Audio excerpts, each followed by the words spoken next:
everyone. Happy Friday night, and welcome to Rewrites X Signal, Rewrites and Signal. I'm Adam Lenson. I'm a director and producer based in London, and for the last 3 years, I've been producing a series of concerts celebrating and platforming new musical theatre. For the last exactly 1 year, I have been. Wait a second. For the last 1 year, I've been producing digital concerts, and this special signal is a collaboration with the amazing Lowry Theatre, and it's so amazing that other people doing musical theatre collaborate and reach out to try and combine forces. And when this co-host got in touch and said, "Did you want to do something together?" I leapt at the chance because I'm such a big fan of this theatre's work and this gentleman in particular. And so now I'm going to introduce you to him and the amazing senior producer at the Lowry, Matt Eames. Hey, Matt. Hey, Adam. Nice to be here. It's nice to have company.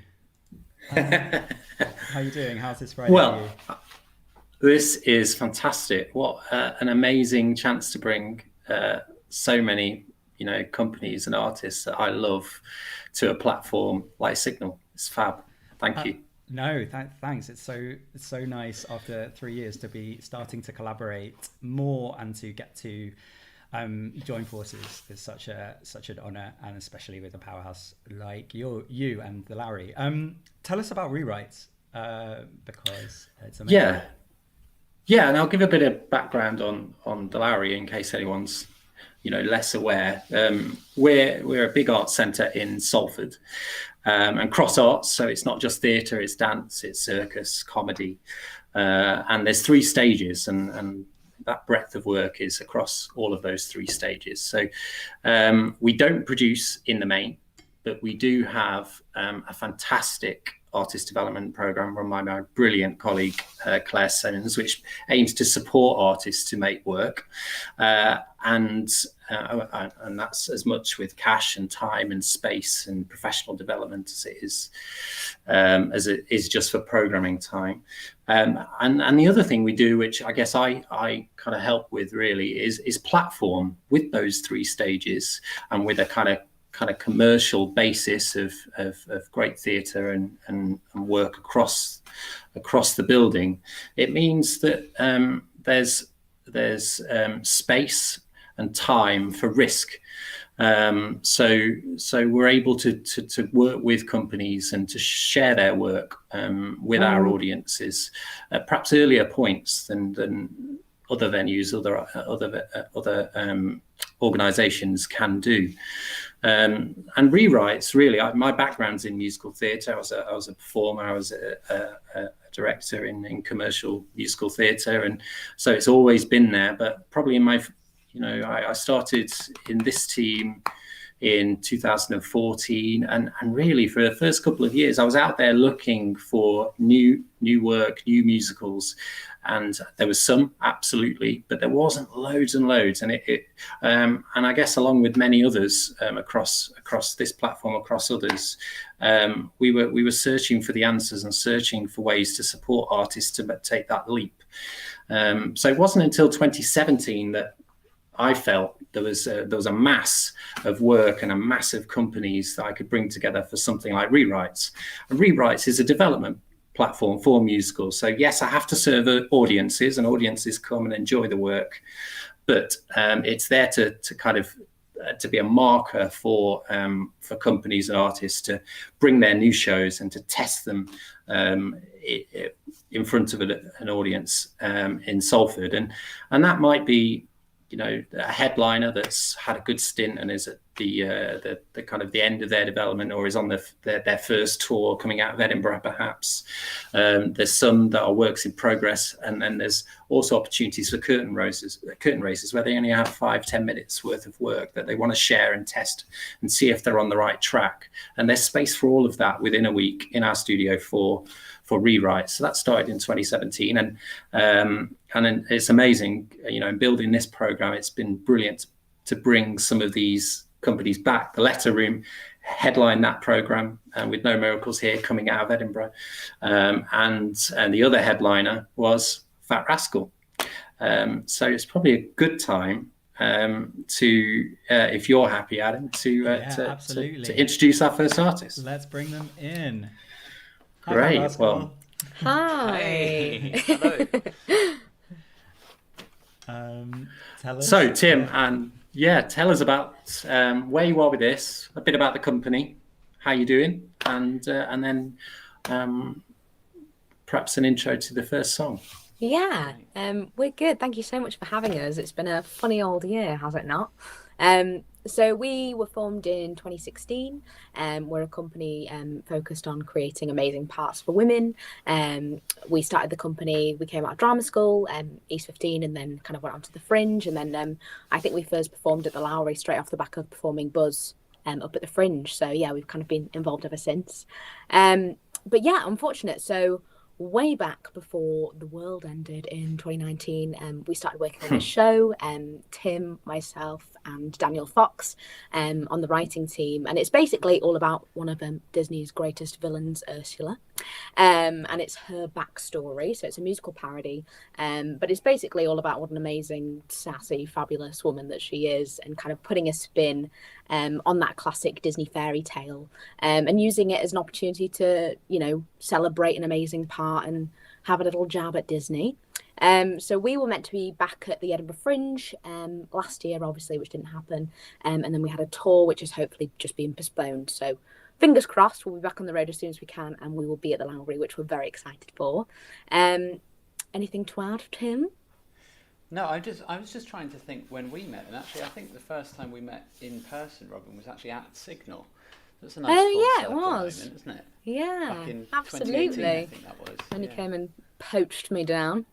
You poached me. Hey, a different version of events, if you ask either of us. But we met the very talented Tim performing at Signal, and he pretty much sold himself to us there. We've been using lockdown to expand the show as well. So when it comes back, not if, but when it comes back, it's going to be longer. And I think we're going to share one of the new songs with you this evening. So a world premiere, right? Yeah. Ooh. As I'm sure anyone who kind of, creates new musical theatre knows, you'll write the opening number about 10 times. So yeah, this is our new opener, which we're super excited to share. So it's kind of a sea shanty sort of big musical theatre opener, which then gets broken down by our kind of poppier style through Ursula's entrance. So yeah. Should we get straight into it, guys? Seems like a great segue. Go for it. Let's do it. Lovely. Yeah. Robin, would you just? I think I'm going to put my beanie on and get into character and change my headphones. So please do. Give a bit of context. Absolutely. So we start the story at the end of the Little Mermaid story, if you're familiar with it, in which Scuttle the seagull, who's a side character in the original Disney movie, is basically addressing his seagull friends and telling them the plot of the Little Mermaid, about how Princess Ariel has married Prince Eric and the evil sea witch Ursula has finally been killed. But has she? So I'm very proud to be giving you my Scuttle the seagull this evening in my finest Cockney accent, because he's Cockney in our version. So yeah, I guess I'll take it away. Where see you when I take these headphones off? So yeah.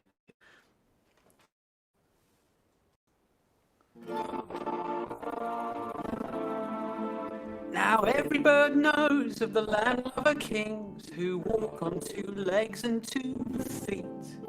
But seagulls like us know of secretive things, like the fin folk that rule in the deep. Some say they are souls who fell overboard and rose from their watery graves.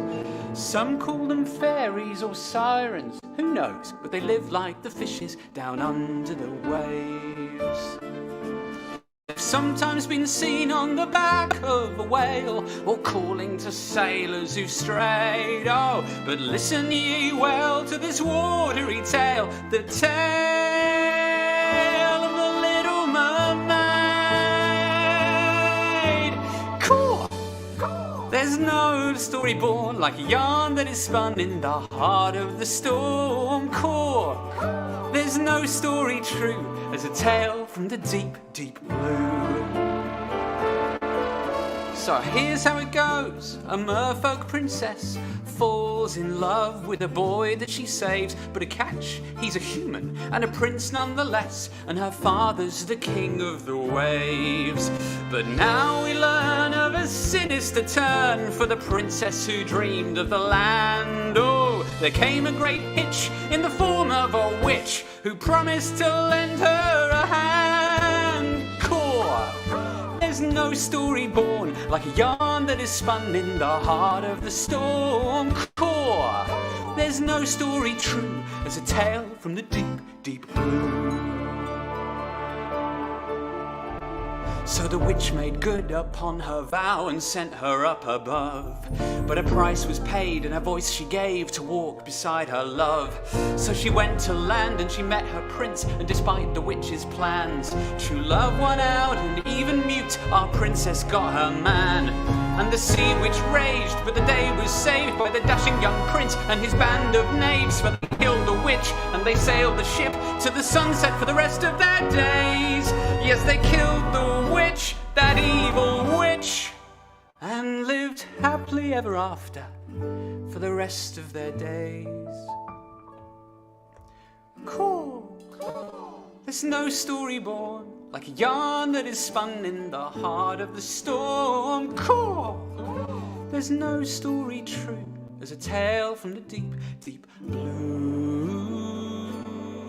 As a tale from the deep, deep blue. Cheers.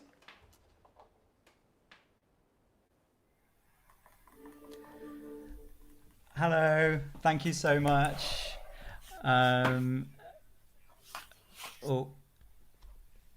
Okay, brilliant. Well, thank you so much, Tim. That was amazing. Backing vocals, live piano, and a world premiere. We loved it. And it just struck me what you said earlier, Matt, which is exactly the same thing that I've always been trying to do, is show work when the thing I always say is that when the paint is still wet, rather than just waiting until it's like finished. And I think seeing the effort and the creativity that goes into drafts is as important as seeing the final thing for audiences. But and we talk a lot in new musicals about developing audiences, growing audiences, and what better way than allowing them in to a process, albeit a small number, but being able to test a response and get them on board with the idea of a new show right at the early stages. It's great. Yeah, and it's I always say it's just one of the best feelings ever when you get a song in your inbox from a writer and you're one of the first people to hear it, and sharing that feeling with audiences. And yeah, to say I got to be part of a show that did a curtain raiser at the Lowry, and to have a full house that's coming to a best-selling show by Fat Rascal, and to get to show them 2 new songs was just an amazing experience. So yeah.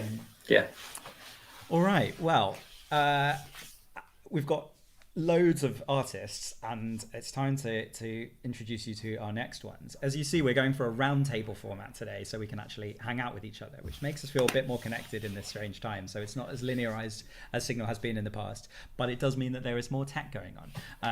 But hopefully you will enjoy that, because it will mean that there is more group chat, and there's nothing better. So it gives me great pleasure to introduce 2 writers whose work I've intersected with through Signal, and I'm so excited that they also are associated with the Lowry, and it feels like a brilliant coming together of artists that Matt and I both love. It is Bin Anderson and Tanya Azevedo. Here we go. Hey.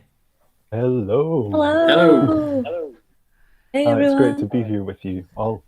It's nice, isn't it? It's a nice thing for a Friday afternoon. Good Friday night hang. Love a bit of Fat Rascal as well. Yes, absolutely. Start a party. How are you both? What? Tell us what you've been working on. Yeah. Tired. I Finn? think we're all tired, aren't we? Yeah, I'm doing well.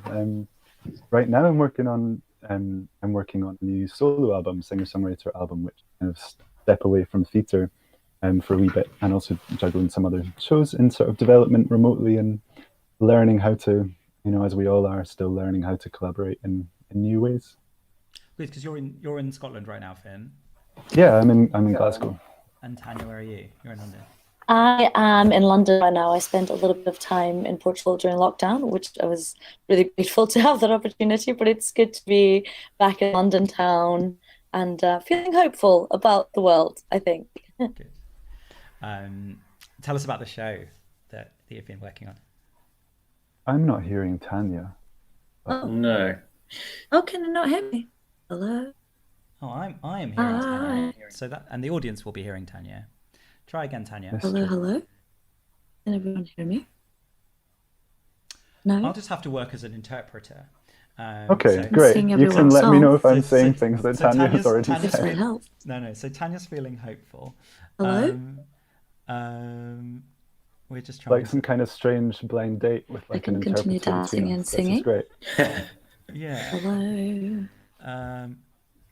How about now, Tanya? You just want to say something? Hello? No, your microphone seems to be stopping on the backstage, but it's still working on the front stage. So let's not hold up for it. Can you hear me, Tanya? Yeah, I can. Yeah, Hi. perfect. So I'll just act as the go-between, and that's perfect. So Finn, tell us about A Mother's Song. Sure thing. Yeah, A Mother's Song. Me and Tanya have been working together for quite a few years, and this was kind of the first project that we really birthed together.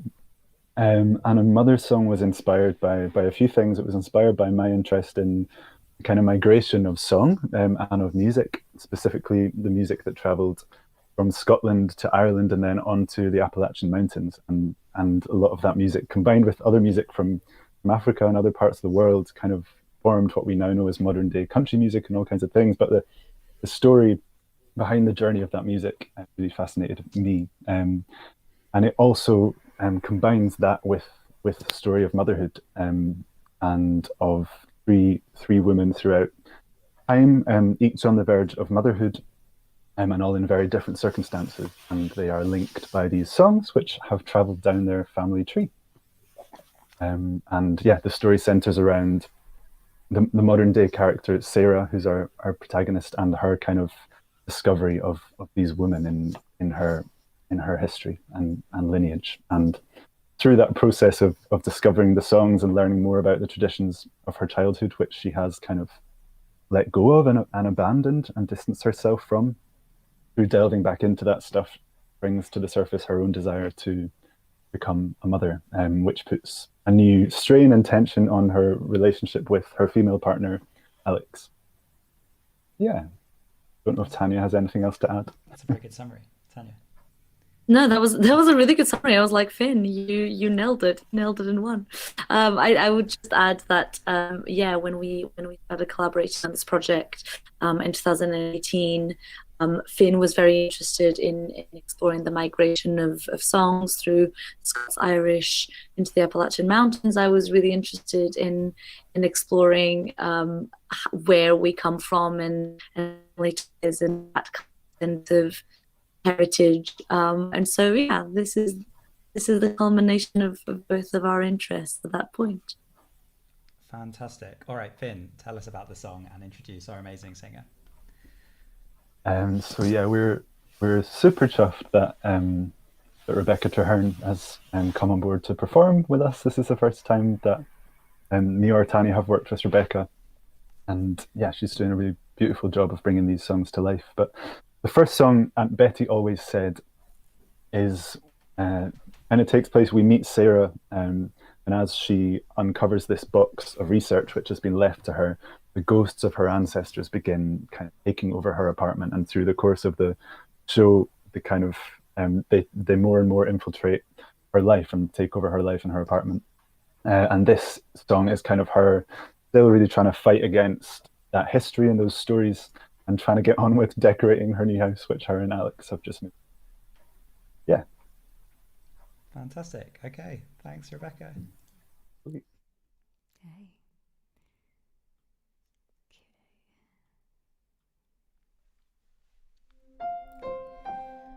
Aunt Betty always said there is no such thing as stuff. You need it or you don't, and you only need enough. Aunt Betty always said keep the whole house nice and bright, but Aunt Betty never said there were this many shades of white. One thing at a time, Sarah, one thing at a time. Just finish one thing, and the whole thing follows. One box at a time, Sarah, one box at a time. Just sort one box, and the whole house follows behind. Aunt Betty always said there's a song for everything, for every ache and pain, every burn and bite and sting. Aunt Betty always said there's a song for every day. Well, Aunt Betty, if I sing, will all these voices go away? Who are you if not just a distant memory? What have I gotta do just to get some focus? Who am I if not who I've always seemed to be? These memories don't belong to me. 9th April 1601. Kate writes, there's no mistaking it now. A bump is starting to show and I'm sick most mornings. Told Jamie it's a fever. I'm sleeping in 4 layers each night and he's none the wiser. One line at a time, Sarah, one line at a time. Just paint one line and the whole wall follows. One wall at a time, Sarah, one wall at a time. Just finish one wall and the whole house follows behind. You could multitask. You can multitask, can't you, Sarah? Talking to myself. For fuck's sake, I'm talking to myself. Mammy always said there's a song for every fear, but no matter how I sing, my terrors cry out loud and clear. As your body grows, you'd think my heart would start to warm, but all I feel inside me is this ever-growing storm. Who are you to find your way underneath my skin? What have I gotta do to feel like I'm meant to? Who am I if not just who I have always been? These feelings do not belong to me. Sail across the ocean, sail across the sea. Think of handsome Molly, wherever she may be. Sail across the ocean, across the sea.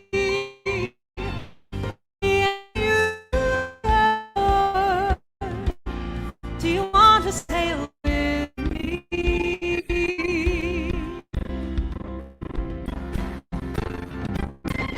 Who are you if not just a distant memory? What have I gotta do just to get some focus? Who am I if not who I've always seemed to be? These memories don't belong to me.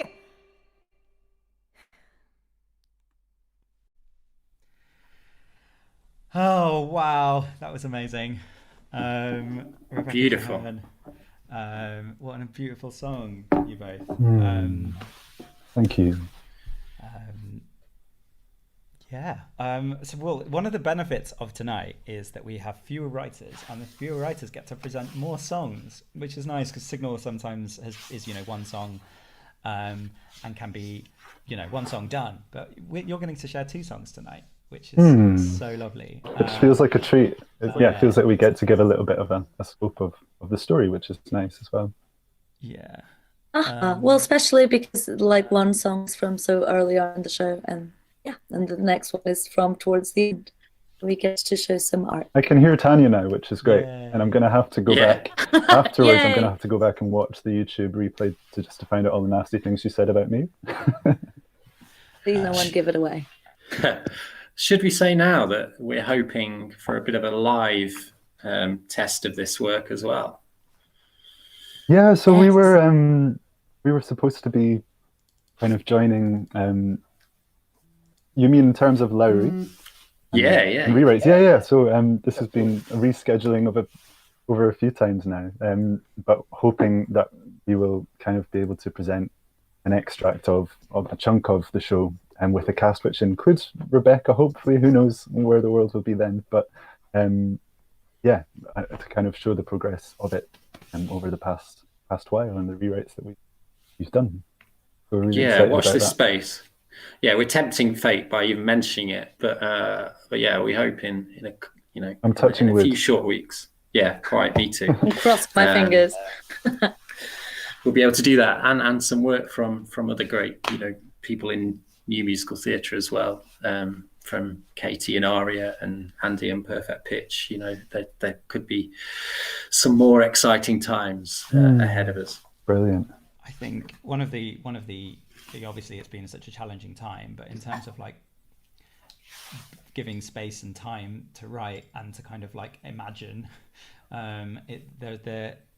there's never been so much work that is kind of like bursting to be in front of rooms of people, and I'm so excited about what that will feel like. And yeah, I'll be there. I'll get on that train and be there. Good. Well, we're hoping we'll stream it as well, because it will be socially distanced. The new hybrid Indeed. moment. Oh, Finn has turned into. Yeah, it would just be so exciting to get back into a room with actors, and as wonderful as it's been, and the opportunities that have kind of come up to be able to collaborate with people remotely, just that feeling of being in a room again will be a magical thing in rehearsal setting. All right. Well, I'm just gonna refresh you, Finn, because you seem to have become Cloud. There you go. You're back. Just in time to tell us about the second song that Rebecca's going to sing. Cool. Yeah, Tanya, do you want to jump in with this? Yes, I will. So the next song is called Moment of Choice. It's our most recent song, so this will be time that we're sharing it. We spent a lot of time deciding what the song wanted to be when we were R&Ding the show in Chicago, literally this time last year. And this song, Moment of Choice, comes in a moment in which Sarah has to make a choice between her relationship with Alex, her partner, or her own desire to have children. Alex has given her an ultimatum on whether they stay together, or whether Alex follows her desire to start a family. And over the course of the song and at this point in the show, Sarah ultimately chooses to embrace a solo motherhood journey on her own terms, and that feels like a very pivotal turning point. It is the strongest turning point for our lead character, and we're really excited to be sharing it for the first time. Yeah, world premiere. Yes. Amazing. And here is the amazing Traherne again. Thank you so much.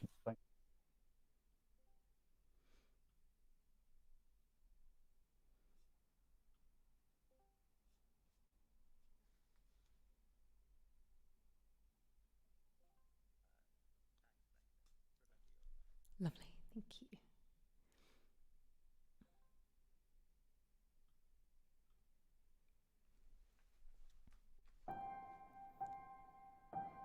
The worlds we build inside our minds, so full of hope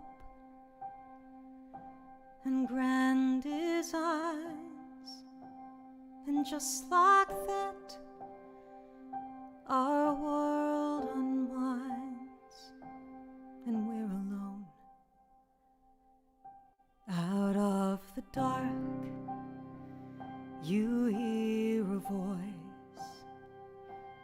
As others join, they lead you to a choice.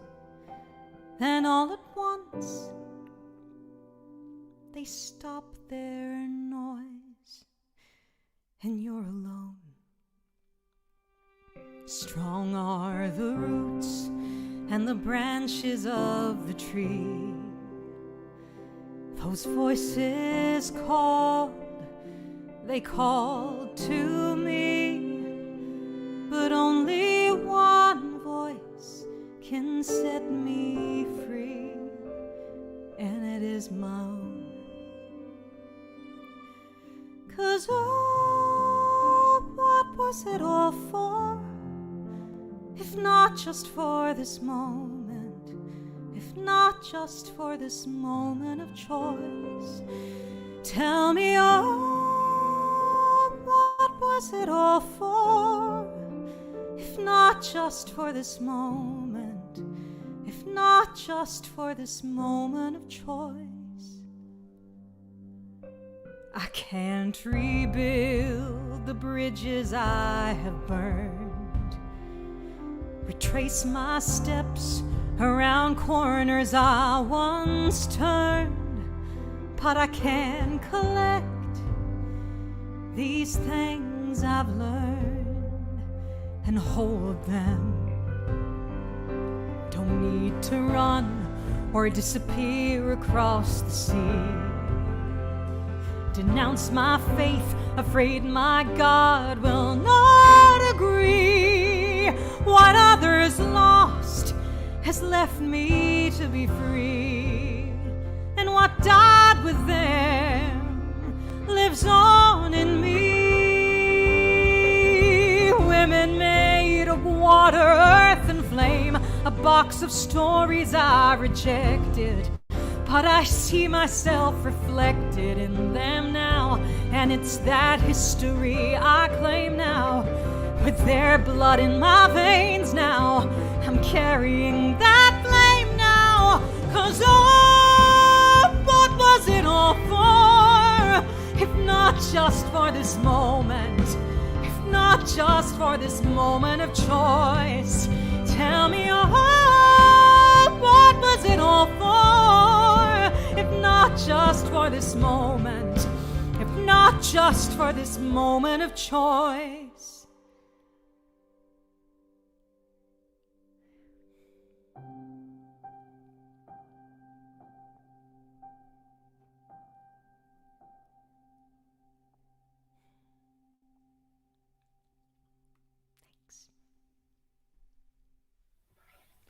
Wow, how amazing is that? Beautiful. Incredible. Thank you, Finn and Tanya and Rebecca. And it's so nice to hear a world premiere. Even now, in the darkest of times, it's still something that gives me so much joy. Yeah, it makes me really excited that, you know, the prospect of getting Rebecca and Finn and Tanya to our lyric for more. Oh yeah, I just the amount I will cry when I'm in a space with other people and there are people singing. I don't think the world's ready for it. That's why I'm just glad I wear glasses, because I can cry and people don't notice as much. Okay. Our next pair. I've had a really Lowry day. We were just saying. Why don't you cue us up, Matt? Because it's yeah. Yeah, I'll steal my colleague Claire's thunder, really. Although I was actually covering Claire's role while she was away on maternity leave when I first met Megan and Stan and the entire Letter Room, and we brought them into our artist development program at the time, and with a developed with the Lowry production, 5 Feet in Front, and we've stayed in touch, and they've worked a lot with Claire and I, and Claire made the decision to, well, I guess you fill us in. Who are you? I'm just going to bring them in. Here we go, Megan and Stan and the Letter Room. Here we are. Yay. Hi. Hello. Hi. Hi. Yes. Yeah, we're the Letter Room, and yeah, we're the Lowry's new associate artists, which is unbelievably exciting for us. Thank you. It's brilliant and well deserved as well. We love working with you, and we're really excited about what we can support you to achieve. We're absolutely buzzing. As I was saying in the chat before, how I'm from London, and I think sometimes one of the issues with that is that you can get really stuck in a London-centric bubble. And I met these two at two Beams, Beam 16, Beam 18, and then we actually finally had a proper cup of tea in 2019. And but I guess one of the brilliant things about this time is that there is no location anymore. So it's it's decentralizing London, and that's why this collaboration as well, but is so brilliant. So yay.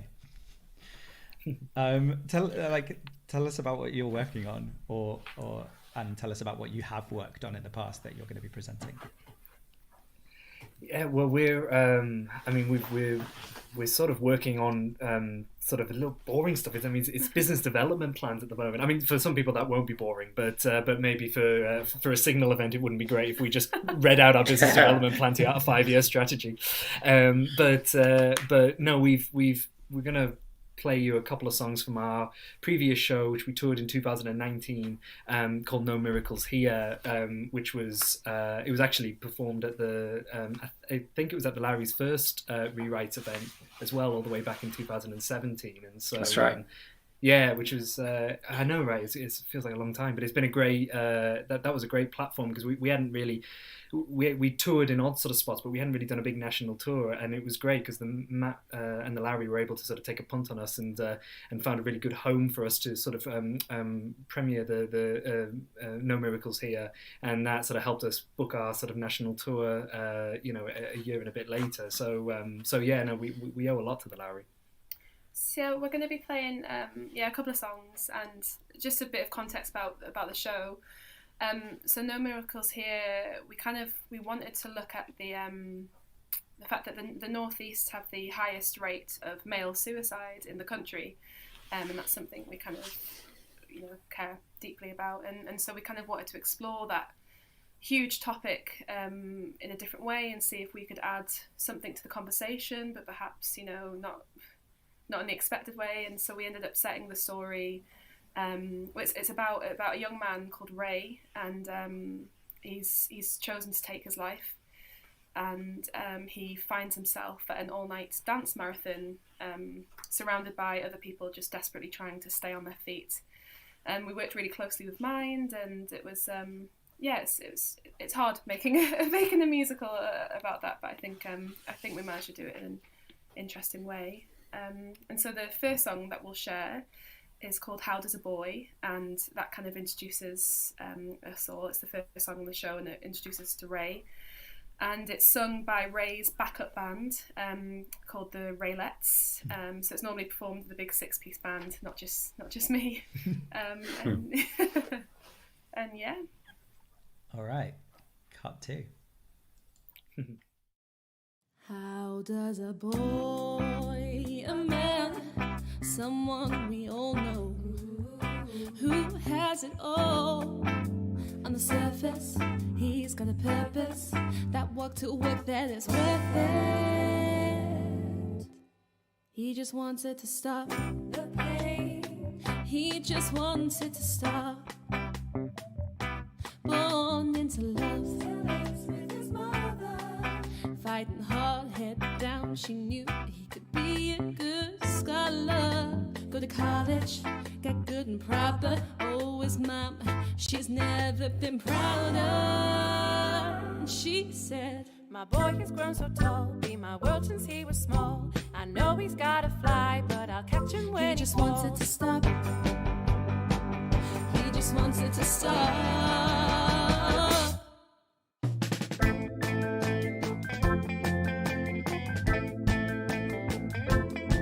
But now our story's gonna change, 'cause this world don't stay the same, and we all got some pain.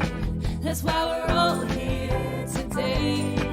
So many wears a smile and he tries to play pretend, lying to himself it'll be alright in the end. 'Cause the days turn into weeks, turn into months, turn into years. That's a mighty fucking long time to be fighting back the tears. He isn't talking, he isn't working, he isn't living, he isn't hoping, he isn't thriving, he isn't fighting, he isn't loving, he isn't joking, he isn't being, he isn't seeing, he isn't trying, he isn't growing, he isn't talking, talking, talking, talking, talking. 'Cause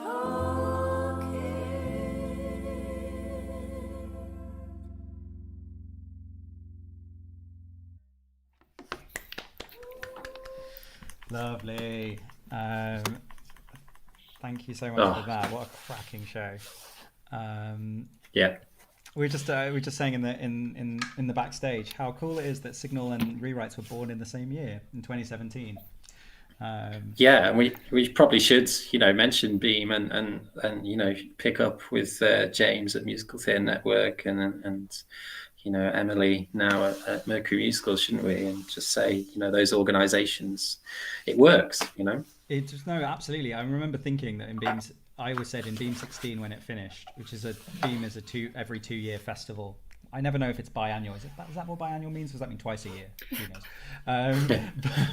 But it was every 2 years, and then they did the first one in 2016. I remember thinking, I don't want to have to wait 2 years to feel like this again and be in a room with all these people again. So, it sounds like you felt the same, Matt. Yeah, I think it definitely gave you the confidence, and that there was a feeling across the industry. That's what we needed. Yeah, and here we are, and so you've got two songs. Again, the joy of getting to spend a bit of time with people. Tell us about your second song. Yeah, so our second song is it's also from No Miracles Here, and it's called Hold Me Till You Don't. It's an acoustic version, specially for Signal. So, and it comes towards context. It comes towards the end of the play, and it came out of a lot of conversations that we were having when we were working with the mental health charity. And it's a song about trying to reach someone when they're in the midst of depression, but knowing sometimes that it's just about being there for them when they're ready and letting them do what they need to do.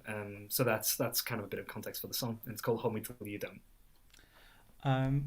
Incredible. Well, anything more you want to say before the song and before you leave us tonight, or? Oh, we're just dead chuffed to be here. Yeah, thanks so much for having us. It's great to be finally part of a Signal, and it's and like you say, brilliant to have this sort of digital version and to be covering the country. We're big fans. Oh well, it's just nice to all be together. It does feel like getting to hang out with my friends, which is always nice. All right, here we go.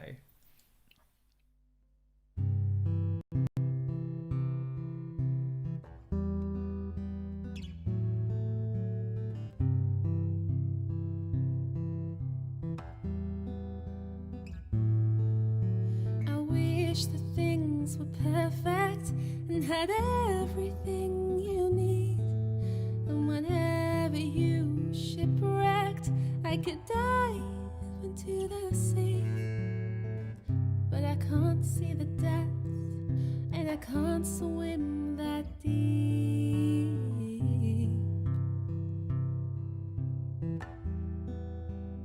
I see you in the distance, but you've turned away from me. There's so much in the way now, there's more I still can't see. And I can't see the depth, and I can't swim that deep.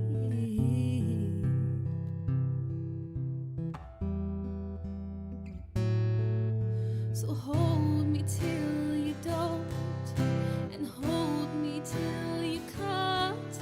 As long as you still need me, I'll be waiting for your hand. So hold me till you don't, and hold me till you can't. As long as you still need me, I'll be waiting for your hand.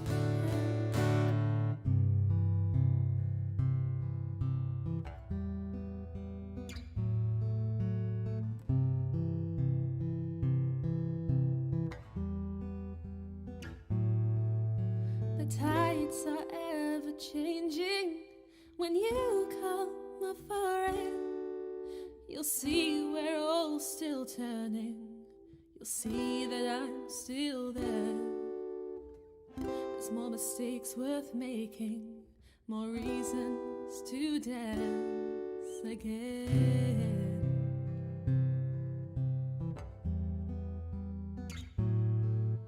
So hold me till you don't, and hold me till you can't. As long as you still need me, I'll be waiting for your hand. So hold me till you don't, and hold me till you can't. As long as you still need me, I'll be waiting for your hand. So hold me till you don't, and hold me till you can't. As long as you still need me, I'll be waiting for your hand. So hold me till you don't, and hold me till you can't. As long as you still need me, I'll be waiting for your hand.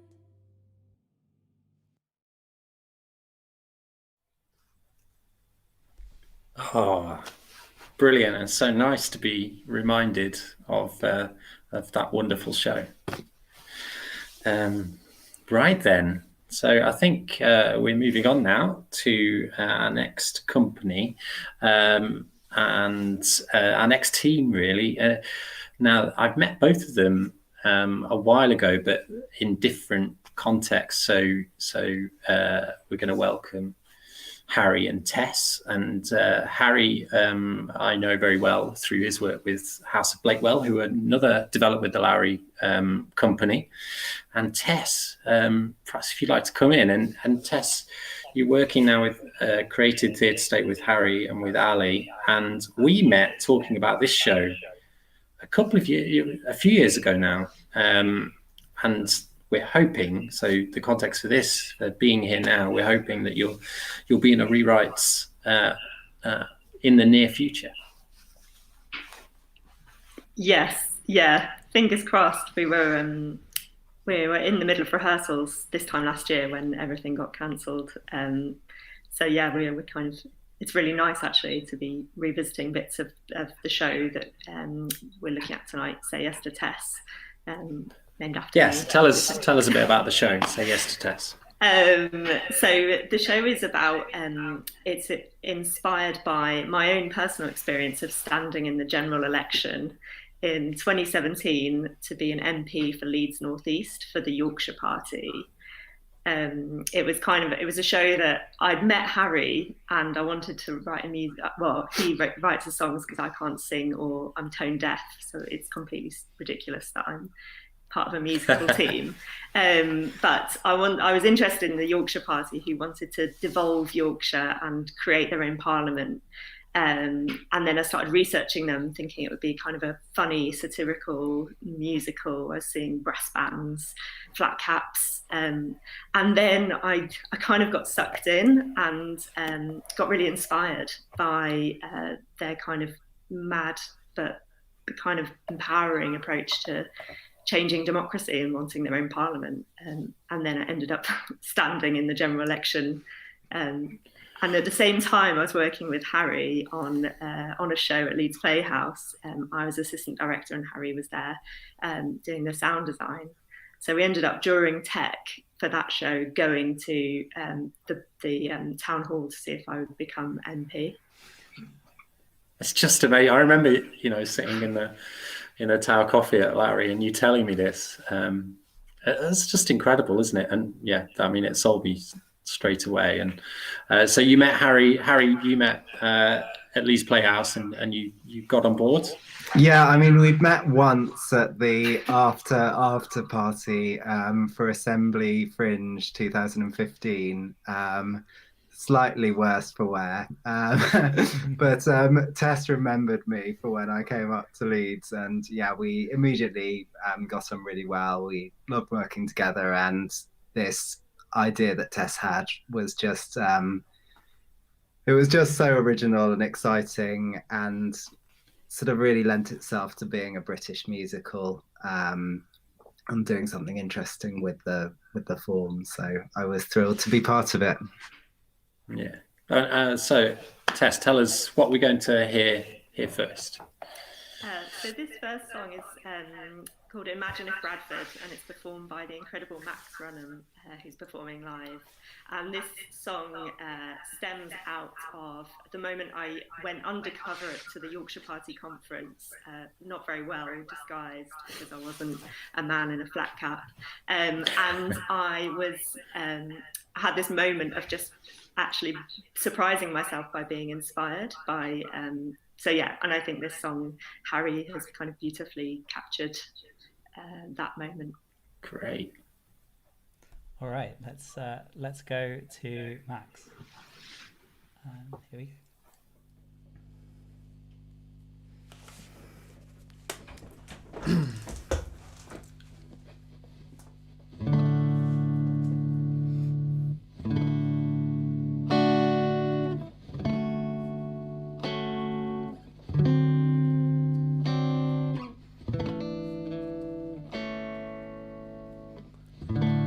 Imagine if Bradford and Doncaster and Hull, imagine if the towns and villages all stuck together and said, no, we won't do this anymore. And people of Bradford and Doncaster and Hull made their own decisions and had proper representation instead of more of what we had before. It starts in Yorkshire, it has to start somewhere, so why not here today? With local people taking control of our future. We deserve politicians who listen to what we say.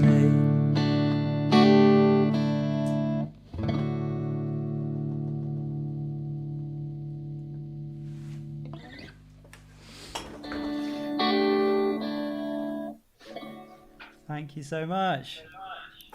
That was amazing, Max. Thank you.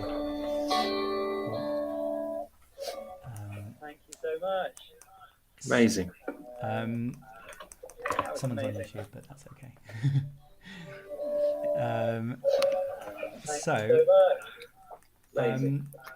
Oh, I can hear myself leap back. That's all. I'll get over it. Tell us about the next song. So this next song is from the moment where Tess gets asked to stand as a candidate for Leeds North East in the general election. It's based on a true moment in Tess's life, and it may not be a big surprise to you all, but I do love classic big show tunes. And I just remember reading a draft of this scene very early on, and it had the line, "Anyone can be a politician," and to me that just screamed Broadway. And so yeah, that's what we did. Tess, do you have anything to add? Just that this video was recorded in, it was like the day before Boris's big announcement, I think, or the day of that Monday 16th. And it was so funny because everyone was washing their hands like madly, but we were like singing in each other's faces, thinking that we were safe. So it's a kind of a lovely video to have of like a mad time of gone by, and it stars the brilliant Jonathan Dryden-Taylor, Danielle Henry, and Max, and you'll get to see my fantastic acting as Tess Seddon. Amazing. Here we go. Anyone can be a politician nowadays. Anyone can stand as an MP.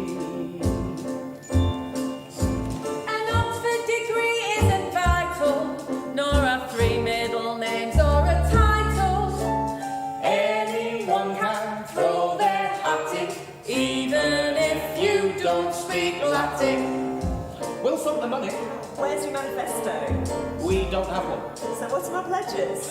Whatever you want them to be. You can say whatever you like, so long as it's not racist. Or anti-Yorkshire.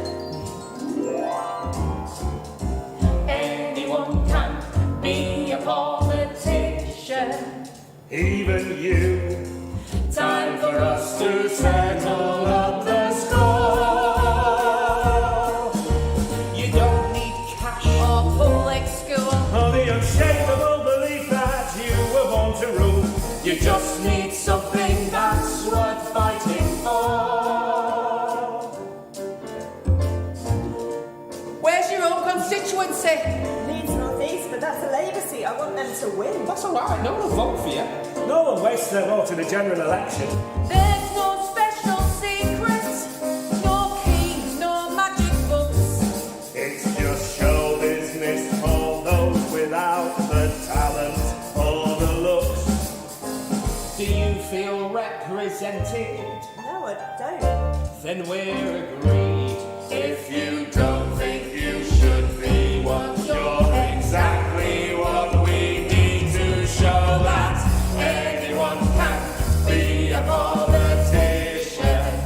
Nowadays, anyone deserves the chance to say, hey world, this is who I am, you see. I can't force you to vote for me, but let's try doing things another way. So, what do you think? Okay. Yes. Yes. Brilliant! The big brothers have you on our team! Move over to Reason Day. Say yes to Tess! Yes, we can! Anyone can be a politician nowadays. Anyone deserves the chance to say, hey world, this is who I am, you see. I can't force you to vote for me, but let's try doing things another way. Hey Yorkshire, let's try doing things another way. Anyone can be a politician.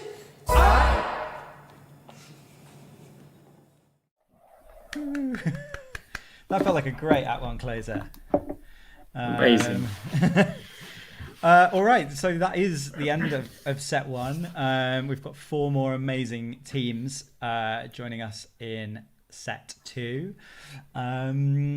So yeah, it's about 10-15 minutes to go get a drink and post on social media, hashtag rewrites X signal at LP Musicals at the _Lowry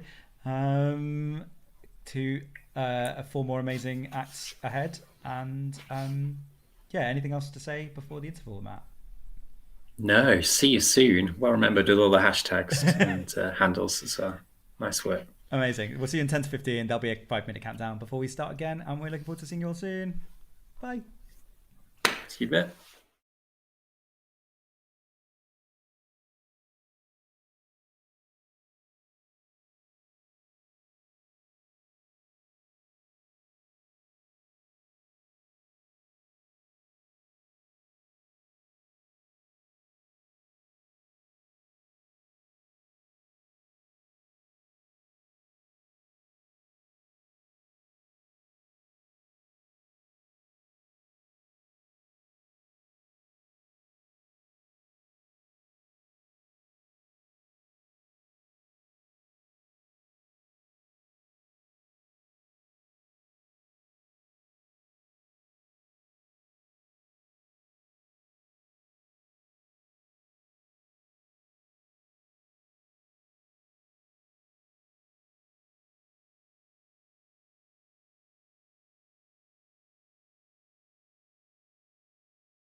Hello, welcome back. Set 2. Yes. I'm having such a nice time. Are you, Matt? Oh, loving it. I mean, it's kind of a loaded Loving question. it. You Why really haven't have to say you're having a nice time. You'll have to have me back now. You realise that. Well, it's nice to have someone out front here with me, because if something breaks, then I can leave you talking and then I can go fix it. No, it's. You didn't tell me that before. All right. Well, the next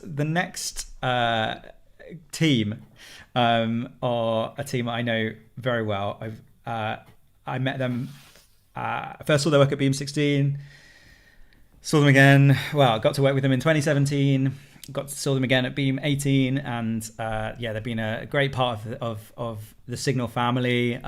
In weird parallel universe news, I was meant to be in Canada with them right now in another universe, which would have been fun. But I'm wearing my Canadian Roots sweatshirt in kind of homage to that feeling. And it's with this company that we got to do a curtain raiser at the Lowry, and it was, as I said, so joyous to kind of take a really early development of a piece and get to show it to an audience and see what it did to them. And that is and the full show came back as well. Yeah, Leftovers came back. The Leftovers came back, and it's and hopefully more of their shows will come back, and it's amazing to be able to bring the amazing, I'm just gonna get the button, Rob Green. Hi, Rob. Hey, hi, how you doing? Yeah, great. How are you? I'm good. Well, lockdown innit, but all good, and so excited. The music tonight has been so amazing and lifted me up. It feels like a real Friday for the first time in a while, so good. Yeah, Friday, and we've all got a good excuse to drink after as well now. True say. Where are you in the country at the moment? So I'm in Leeds at the moment. Yeah, Sheep Soup's doing this sort of like tripod across England. Ben, who you'll hear from later, is in London. Nick's in Nottingham, and I'm up here in Leeds. So just spread nice and thin. But it's good. I mean, it started snowing today, which is not as good. But, good thing we're not allowed outside, isn't it? Yeah, it feels just like spring has come to London, but obviously it's still winter in Leeds. yeah, grim up north. No, we're doing all right. It's good. So yeah. And I obviously know about Hoarding, which this next song comes from, but tell everyone about Hoarding. So Hoarding is a musical about hoarding. It centers around a woman called Nell, who has been a hoarder for a long time, and her adult daughter and her granddaughter, who's called Molly, who's 16. And the show sort of explores Nell's journey, sort of confronting and dealing with and exploring her history of hoarding, and also sort of trying to work through some of the issues that have arisen between her and her family members as a result of it. Hoarding is now an officially recognised mental health illness in its own right, and so much of the process of writing this musical has been a learning process for us as well. So we've sort of been writing, developing, learning, speaking to hoarder support groups and things like that. So it's probably been the most sort of like in-depth research writing process that I've ever been part of, but hopefully we're doing all right with it. He said famously, probably shouldn't say that before doing this song. But yeah, it's been a wonderful process. And like you say, we got to go to Canada in 2019, which I feel like was last year, and it's not. And got to develop it with the incredible, talented actors in Sheridan College in Toronto as part of the CMTP Contemporary Musical Theatre project there. Which was incredible, such a unbelievable experience. And yeah, it's just been great. The journey with this musical has been really interesting. So yeah, I'm excited that we're sort of doing the second half of it now. Yeah, we're kind of like zeroing in on it being finished, right? On a production, which is isn't that exciting? It's unbelievable. Right? Yeah. Feels like yesterday it was just notes on a page. and you can go back through other signals to see other songs from Hoarding, and kind of almost have seen it being built over the last few years, as with a bit of, those as like windows into that, if you would like. They're all on the website. But tell us, during soundcheck you said that the paint on this song is extremely wet, and you said, I hope I finish it in time to sing it. So tell us about that. Yeah, me and Nick Harvey, who have been co-writing this song together, who's obviously from Sheep Soup, as I said before. Yeah, we finished this probably about an hour before the show began. So it's very wet paint. But that's the nature of Signal, and that's why we like it. And Signal's kind of been our deadline, if you like. So it's kept us motivated, and yeah, I'm excited to share this one. This one's a bit of a challenging one because it's like ensemble.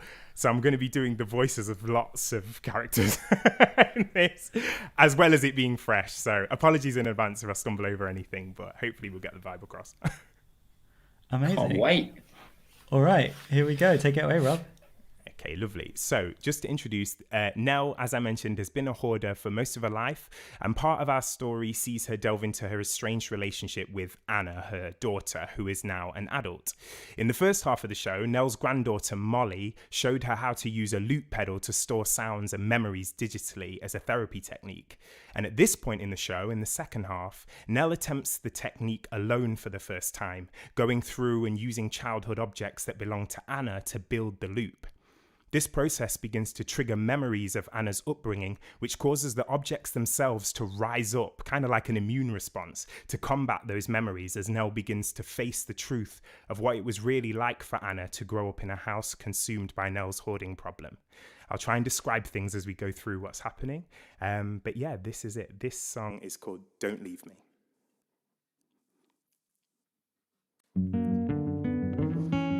Nell builds her first loop into the pedal, adding more sounds from objects near her. Suddenly, a younger Anna storms in as the hums of the hoard build up. Nell calls out to Anna and enters the memory itself. She steps away from the loop, but as the argument escalates, the music continues to grow and build, bleeding out from the amp to fill the whole space. Anna storms up to the box room and slams the door. Nell walks up to the edges of the room and tries to speak, but Anna just cranks up her music. Nell is unseen on the edges of her world, listening as Anna paces back and forth. Why have I got a mum that gets stuff out of skips and she's not bothered one bit about what other people think? She was pulling a Moses basket out of Marion Thomas's bin. Now the whole school's laughing about it. I don't know what to tell my friends if they ask to come round again, but honestly, there's just no space. What am I supposed to say? I'm in the box room down the hall because my old room's wall to wall. My mum got a deal on 15 demijohns and don't know what to do with them all. The objects move in and engulf Anna's room like an amoeba. Nell tries to move toward Anna, but the chair moves to keep her exactly where she is. So you fell into the hole I dug while we were building something we could be proud of. I'm missing the simplicity of being everything that you need. Oh, get out of my space. You never told me why I lost your trust. Please catch my breath because I'm breathing dust, and the last of the air is turning us to rust. Don't leave me, 'cause if you leave me, you might as well let me bleed all my bitter blood. Nell fights and peels away the amoeba objects as they fall to reveal Anna in a new memory on the phone to someone. The Moses basket set up in the corner. Mum's back from Skeggy with half the beach, buckets of filthy, stinking seaweed, and she wants to dry them out to eat. She can fuck off if she thinks she's feeding that to me. And by now the whole year knows I'm pregnant. It's nobody else's business. As soon as I finish school, I'm gonna work on a cruise ship, sail around this world forever, and I won't come back never. It's just not getting better. The objects swarm in again, engulfing the room, blocking it from Nell's view, pushing her back like bouncers. Anna now sings along with the objects. And you're guilty, lying through your teeth to me. Never told me why I lost your trust. Please catch my breath because I'm breathing dust. Now I'm finally waking up. Now I'm finally waking up. Now I'm finally waking up. The amoeba peels away once again. It's the late 90s and Anna is on her bed as a 9-year-old, recording a diary entry into a Talk Girl voice recorder. Remember those? Mum's been crying all day, and she's wearing that dress with camels on. He bought her that for a laugh, but I don't think he's coming back. Cause she brought home a kitten and made a litter box with his favourite pair of tracks. Mum said he can stay, he's great. She found him in a shoebox round the back of C&A. I can't believe somebody would get a kitten and then just walk away.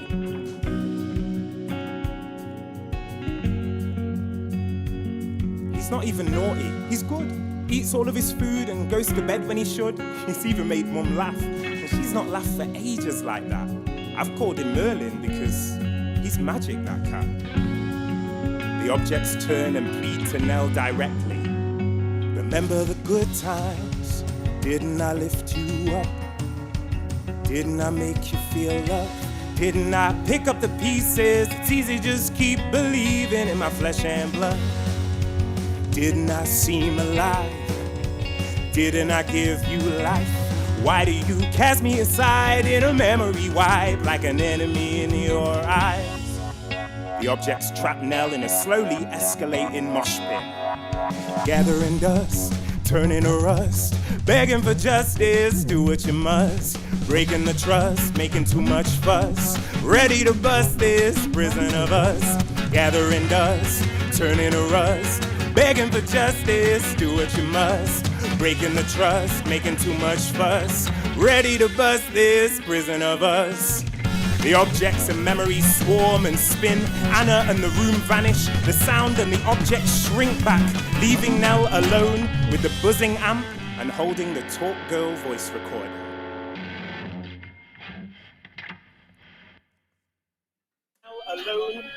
That was amazing. Sorry, I realised I forgot to tell Matt to turn off the stream.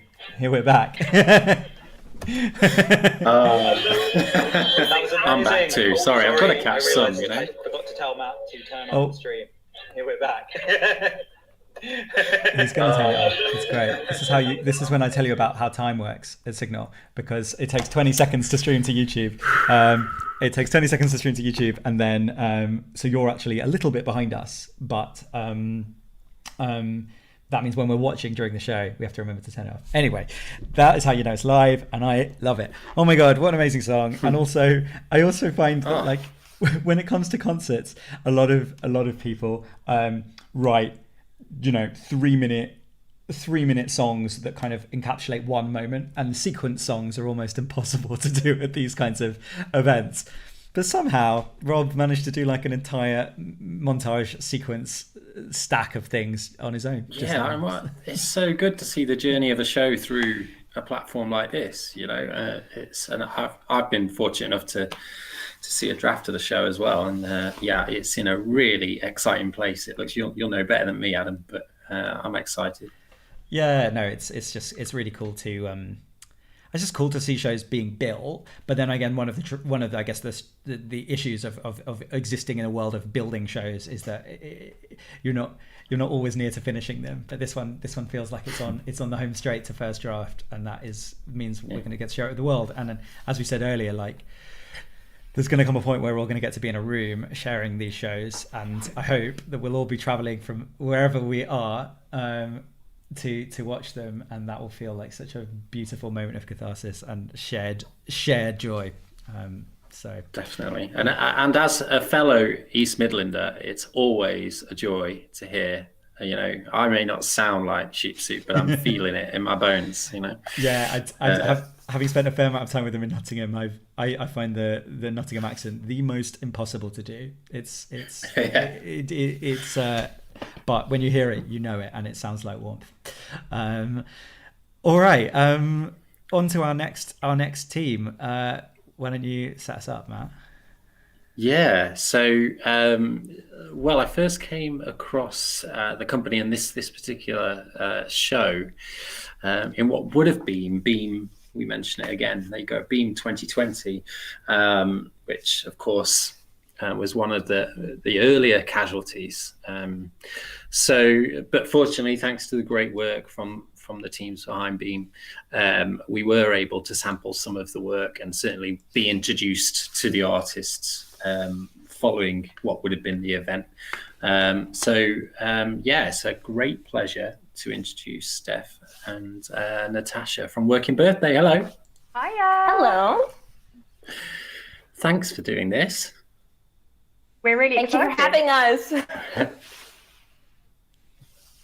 It's brilliant. So who wants to, so I guess Steph, just to kick things off, we've been chatting over time about this show, about the company. Perhaps give us a bit of background to begin with. So, background to the show. So, Natasha and I have been working together for a number of years now as Working Birthday. And I did, in fact, work my birthday this week. And Natasha's Happy done birthday. Some brilliant work. Thank you very much. And Natasha's done some crazy music past, including Freud the Musical, and she we were chatting and she told me she'd been reading about some pirates, Anne Bonny and Mary Read, who some people might be a little bit more familiar with at the moment because they've been in the news about, there was a statue that's been causing some controversy, there's been a podcast about the two of them, and she said she was really interested in writing a musical about these two amazing women. She was really interested in working with disabled performers as part of that, and making this a really big, bold, creatively integrated show that was funny and sexy and wasn't afraid to push boundaries, was going to offer parts to performers that might not often get these kind of big, bold, sexy parts thrown at them all the time. And so, I mean, how could you say no to something like that, really? So we've been working on it for a couple of years now. As you said, we were due to be at Beam, and sadly we weren't. So we haven't been able to bring this to an audience yet. We had some development at Arts Depot, which was great, and some people saw some songs there. But this is the first time we've had an opportunity to bring some of the songs to a kind of a wider audience. So we're really excited to be here tonight. Oh, that's great. Natasha, do you want to fill us in on what we're going to see first? I think, well, you're going to see 3 songs. The intention of the musical is that it's actually sung through, and it would be about 2 hours of sung through music. But the first song you're going to see it's called Pirates, Pirates. And it's basically an introduction to the world, an introduction to these pirates that just happen to be lesbian. And that's the name of the show, of course. Yes, it's called Lesbian Pirates, if you know that, yes. And we had been toying with queer buccaneers, but lesbian pirates. So, and yes, so I just this idea of like queer, disability-led, anarchic, explicit, sexy. That's kind of like the work that I'm interested in. So yeah, you're going to hear the introductory song. Great. Yeah. All right, Pirates, Pirates. Here we go.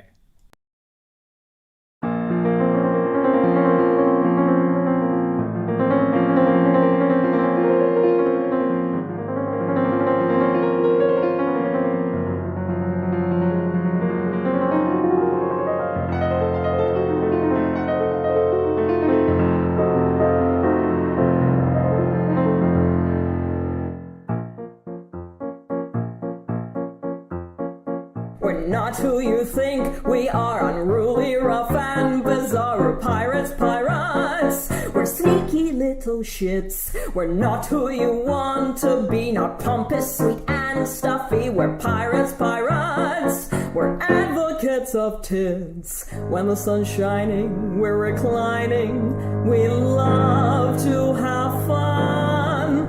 Relax in the sun. Yes, we are.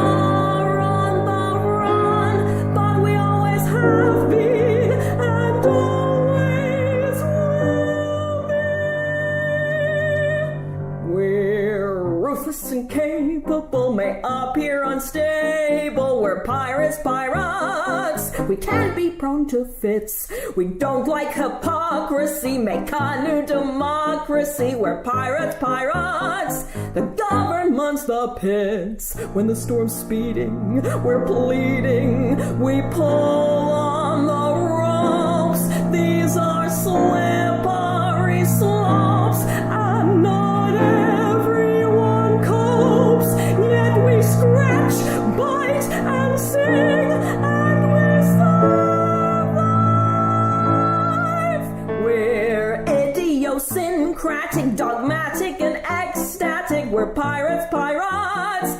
We'd like to lick your clits, if you would be so kind as to offer me the pleasure of doing so. We battled around the globe with knocks to our frontal lobe. We're pirates, pirates, a gang of proud misfits, pirates. Amazing. Yeah, your small live audience. That's brilliant. Very grateful for it. But also the audience commenting on YouTube loved it. Tell us what is next in the show, 2 and 3. Okay, so you're going to hear this anti-duet, which is a duet between Anne, who is kind of nicknamed Angry Anne, and Mary, who's nicknamed Money Mad Mary. And in this song, Anne is basically, she's been oppressed on this pirate ship that's led by male pirates, and she's met Mary, who's been cross-dressing as Mark the privateer, and it's basically Mary spilling her love for Anne, but Anne's too in her own mind and thinking about, I really need to have this independent voice. I wish people, but she doesn't really realize that Mary is very much listening to her. And then the second part is basically when they join together and decide, okay, we're going to take on the patriarchy, and we're going to basically kick their ass. And it is a medley, so it is normally about an 11-minute song, but we've cut it down to about 3 minutes or something. So, can I just say about the amazing performers we've had working with us on this? They had a really short turnaround. But you've just seen Natasha perform with Alexander James, who's a phenomenal BSL performer. And we're now going to see, we're going to be joined by Beth Hinton-Lever, who's an exceptional musical theatre performer. And then we've got Katie Fennick, also BSL performing for us. And we've got Phil Blanford on piano. I just wanted to give them a shout out. So they turned this around really quickly for us. And we should just quickly mention what happens next. Where are we? What's going to happen to the show now? To the show now? Gosh, well, now. we're looking to go into a show and do later this year. That's the intention. And then we really, really want to get back into a room and do some further development. The next phase for us is to take the kind of creative integration that we've started working with and really start to weave that into the through the entirety of the show. We're doing some dramaturgical work as well with Halsey. So we've got a lot of things to do over the next year, but we're just desperate to get in a room with everybody, as we all are, and get our pirates back together. And also, we were going to be performing with at the South Bank, actually in the Royal Festival Hall, which is designed as a ship. I didn't realize this, but supposedly it's specific to the acoustics. We were going to do that at the Unlimited Festival, but again, because of the pandemic, that's been that's faltered. But we're hoping that that's going to happen at a later date, and that would be a showcase of about an hour's worth of material. Well, I can't wait. Keep in touch. Let us all know what's happening. Definitely. Thank you so much. All right, here are the next songs, and so great to have you with us. Thanks both.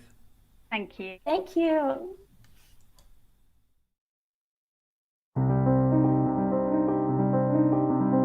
Everything that I see just isn't meant to be. This world wasn't built for me. All this envy and rivalry. Can I act lovingly when most others misbehave?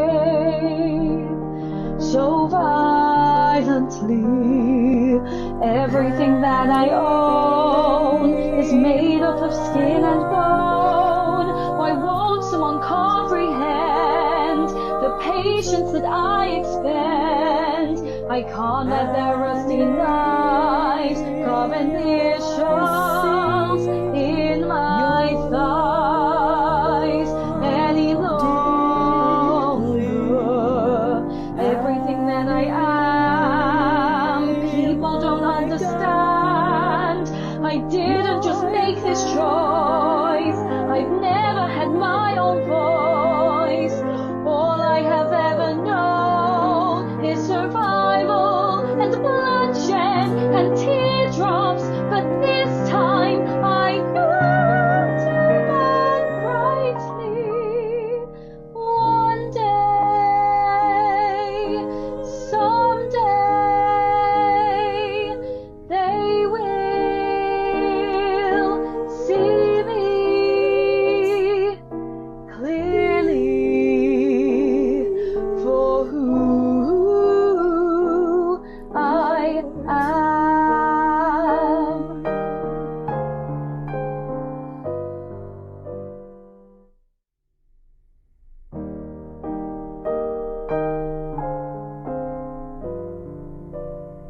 Buying up the land on the continent, forest roads and towns I will buy hellbent. Anything I sell I'll profit 80%. It will quell this empty well and I will feel content. Now your go. I wanna sleep, I wanna sleep, I wanna sleep, I want that deep, drowning feeling I could weep. Alright and alright, let's go with this. You want to sleep, that's your big dream. Yes. So tell me, why do you want to sleep? What do you gain by sleeping? I'd be alone, a moment alone, a minute alone, an hour alone. That would be heaven to me. No more time for bumping and biting, no testing, no teasing, no fisting, no fighting, no sucking, no squeezing, no kneeling, no knocking, no gripping, no gagging, no slicing, no slipping, no heaving, no humping, no chasing, no choking, no lying, no licking, no ducking, no diving, no tripping, no tricking, no grabbing, no groaning, no pulling, no poking, no moving, no moaning, no striking, no stroking. Not from Calico, not from the crew, not from Archie, not even from you. Let me give you a piece of advice if you want to become captain of the Satisfaction. You need to strategize, prioritize. For the boss you sycophancy, you can weaponize. For the crew use rumor, half-truth to demoralize. Start the murmurs of a mutiny, get them to unite and organize. All these rules will add to Calico's ultimate demise. What a surprise when we buy a boat. Better yet, we'll steal a ship. When we hire a crew. Better yet, we will not pay. Win 1,000 fights. Better yet, we'll rule by fear. Slit 1,000,000 throats. Better yet, won't have to slay. We will all give much better than their blood. We'll own their minds. When we steal the power. The men will shake and quake and cower. All the women we'll empower. It will be our finest hour. When we beg the glory. The sea will be our territory. We're rewriting our own story, a celebratory allegory. When we seek out freedom. In our very own Garden of Eden, we'll be having lots of threes and we'll embody Carpe Diem. Just you wait, we desire it. We'll inspire it. You'll admire it. When we are pirate queens.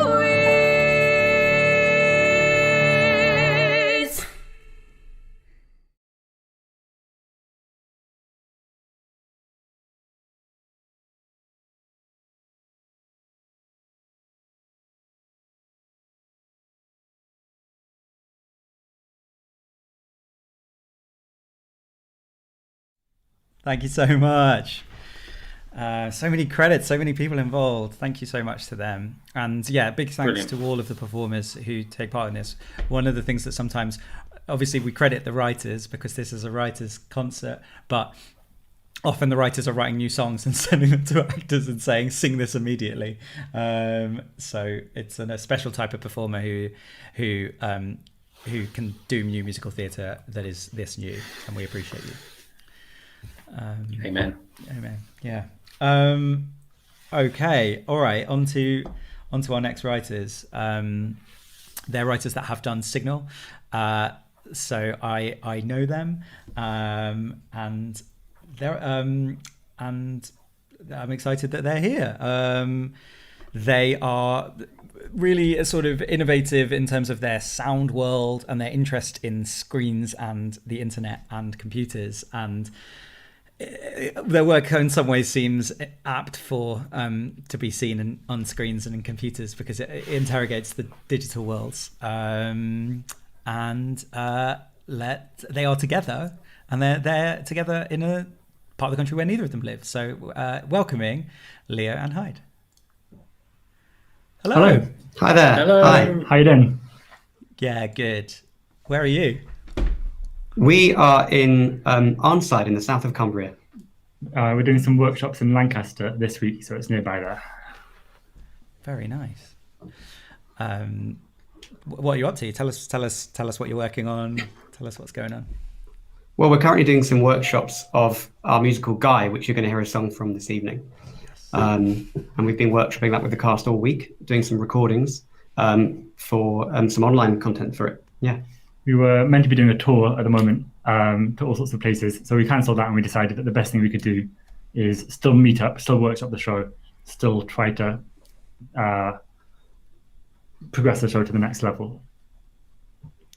How obviously we miss audiences, but have you found other things enjoyable about the fact of getting to develop the show without needing an audience? I suppose the silver lining. Well, there's something quite nice about, we still feel like we set ourselves a deadline. Leo and I work brilliantly to a deadline. We really need a deadline to finish something. And we found that the deadline of recording it, even if we're not putting it out to a live audience, has definitely worked. It's definitely done the trick. And we've got the show a lot further than we would have done otherwise. Definitely missing the live audiences, but we still feel like we've created ourselves a deadline. Yeah, exactly. Amazing. Set up the first song for us. Leo. So Guy is a musical about a young man who is looking for love online, and very early on in the show he goes on Grindr, the gay dating app, and he finds that everyone is quite negative about the way he looks, and so this is his song where he's reflecting on that. And I think for me, what I love about something like Grindr is it's so easy to treat it as a very gimmicky, superficial, stupid app on the internet that is, it's just a transient aspect of the 21st century that everyone will forget about. But the truth is that millions and millions of people right now are living emotional lives because of that. And we wanted to create a show that kind of captures this emotion, which is very specific to now, and builds off a sound world and a story based off that. Yes. Do you want to talk about Ben? So this is Ben Raymond, who is our Guy, singing "Just Being Realistic." Yeah, he's amazing. All right, Here we go. Thanks.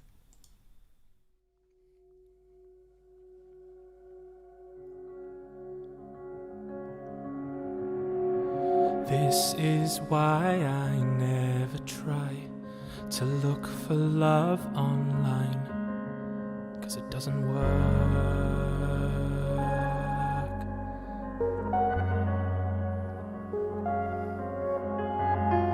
Learning to distract myself, put my heart into design, 'cause it doesn't hurt.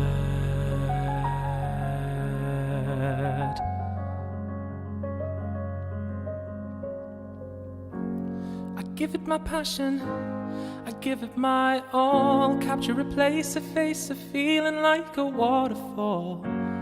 I listen to music, I do a design. There are 1,000 ways to spend the days and fill my time. No need for love, I'll be enough. Me by myself, I'm perfectly fine. Look, I'm just being realistic. No need for love, I'll be enough. Me by myself, I'm perfectly fine. Look, I'm just being realistic. No one ever sees my face and thinks, wow, I'm blown away. That's just how it is. Discover a podcast or get lost in a book, 'cause they don't say put me down, 'cause I don't like the way you look. Check up on my grandma, play Mario Kart. I can do anything I can do without a broken heart. No need for love, I'll be enough. Me by myself, I'm perfectly fine. Look, I'm just being realistic. No need for love, I'll be enough. Me by myself, I'm perfectly fine. Look, I'm just being realistic. I look at my picture, I like my own smile. Why am I made to feel I'm not enough? I look in the mirror, am I in denial? 'Cause I do wanna feel like I'm in love. I want to love, but I'm not enough. Nobody sees me waiting around. No.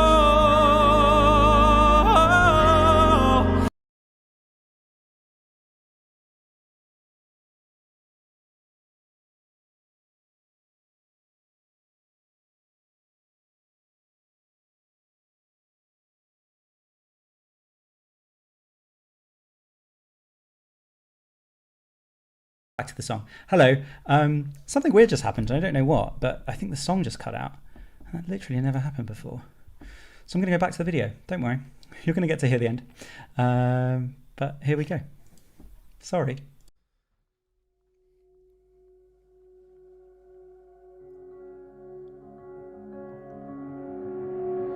This is why I never try to look for love online, 'cause it doesn't work. 'Cause I don't like the way you look. Check up on my grandma, play Mario Kart. I can do anything I can do without a broken heart. No need for love, I'll be enough. Me by myself, I'm perfectly fine. Look, I'm just being realistic. No need for love, I'll be enough. Me by myself, I'm perfectly fine. Look, I'm just being my picture. I like my own smile. Why am I made to feel I'm not enough? I look in the mirror, am I in denial? 'Cause I do wanna feel like I'm in love. In the mirror. All right, hello everyone. So we're back. We've just realised midway through that the video is corrupted.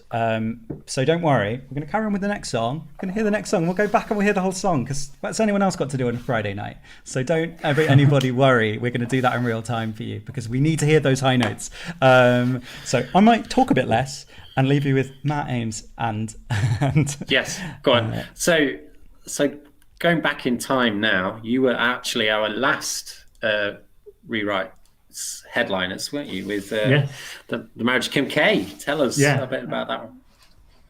And that was the start of just a really exciting period for us because we had Kim K, I think it was in November at the Lowry, and then we went on to Guy. And so for us, these two shows are really they're twin pieces that they're both about life as it is now, and they're both trying to be really poppy. So it's really hard for us to kind of distinguish the shows, but we've never had the chance to have them side by side in a performance like this. That's really exciting. Yeah, so what are we going to hear next? Well, we're going to hear Kim Kardashian's ballad from the second half of the show, which is where she's really in a dilemma. She's working out whether she should stick it out with her husband, basketball player Chris Humphries, or whether she should, in fact, explore the relationship she started building up with Kanye West. Which is so interesting now because obviously we've always had this thing about should the marriage of Kim K be about Kim and Kanye or should it be about her second husband, Chris Humphries? And it's always been like a question of do you want her to break up with Kanye because that would somehow make it more relevant, or actually does our story rely on the fact that she leaves Chris to go with Kanye? And it's we haven't worked out how this affects the show. So the story's still being told, basically. Yeah, exactly. So we're still working that out, but it's Yeah, it's well, there you go. Basically on real figures in real time, but that's the beauty of it. And sitting in, it's so great sitting in that theatre, seeing how people responded to such an exciting sound and a relevant story, to people's lives. So I'm excited to hear a bit more again. This is an interesting one because when we did it we wrote this song as a kind of a standalone song, as a kind of ballad, and then when we tried to put it in the show, we had to kind of like cut it up into halves and so it's really exciting for us to go back to the song as we originally intended it, as as a full-on ballad. So we're excited to share that with people. Are we ready, Adam? Yeah, we're ready. Tell us who's singing it. Unless you did that already. No, Megan Russell, who is just a fantastic Kim Kardashian with an incredible set of vocals. So we can't wait to have her. And thank you, Megan, for dealing with the live theatre buzz. Here we go, cutting to you now.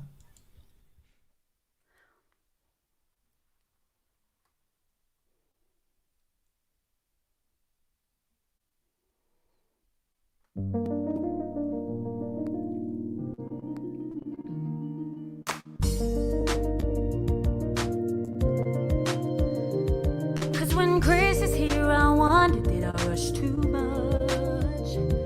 But when Kanye calls, I'm like a little girl in love. Feeling trapped, feeling tipsy, feeling rash, feeling dizzy, feeling crap, feeling crazy. Can they tell that Kanye called? Feeling shit, feel amazing, feeling sweet, feeling hated, feeling dread, feeling dreaded. I'm feeling feelings, and when Chris is here, I blame him for the whole damn mess. And when Kanye calls, I hate myself for saying yes.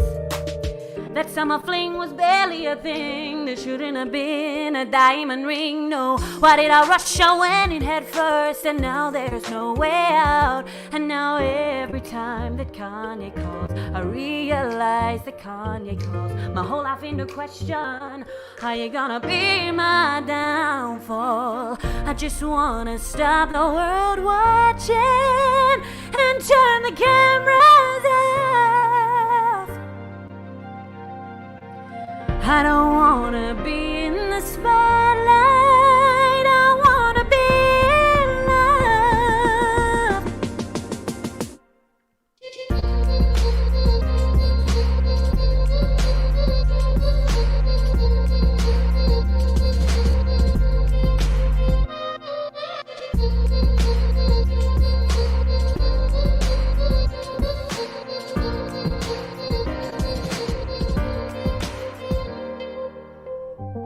I could call him.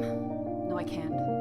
It would be like, how have you been, Kanye? How are the beats, Kanye? I know that easy isn't easy on the feet, Kanye. You missed your chance, Kanye. You could have asked, Kanye. You could have been with me since 2003, Kanye. Hey, do you remember the day that we met? I'll always regret now our stupid duet. How I was seeing Ray J, you were with Alexis. Then you got with Amber, and suddenly I met Chris. You were plan A, Kanye. What can I say? And now I've rushed into my biggest mistake, babe. Anyway, feeling lost, feeling nervous, feeling loved, feeling worthless, feeling watched by a whole world. Can they tell that Kanye called? So is it God who's watching, or just a billion burning eyes, quick to judge and rush to anger? They know all about my life. And when Chris is here, I'm acting for the world outside. And when Kanye calls, I feel like I can come alive. And now every time that Kanye calls, I realize that Kanye calls, and my whole life's into question. Are you gonna be my downfall? I just wanna stop the world watching and turn the cameras off. I don't wanna be in the spotlight. I wanna be in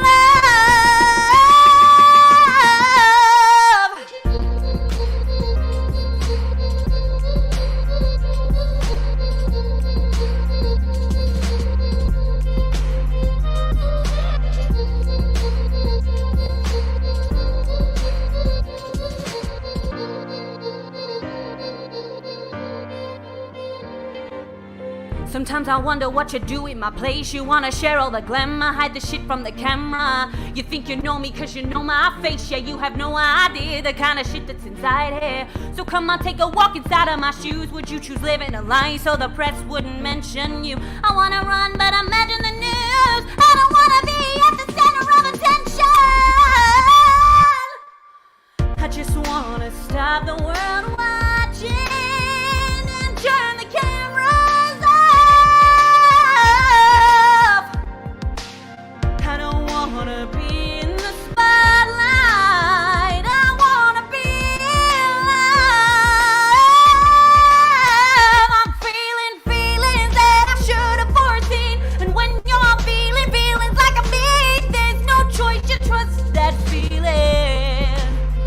Ooh, I'm feeling feelings I should have foreseen. And when you're feeling feelings like a beast, there's no choice, you trust that feeling.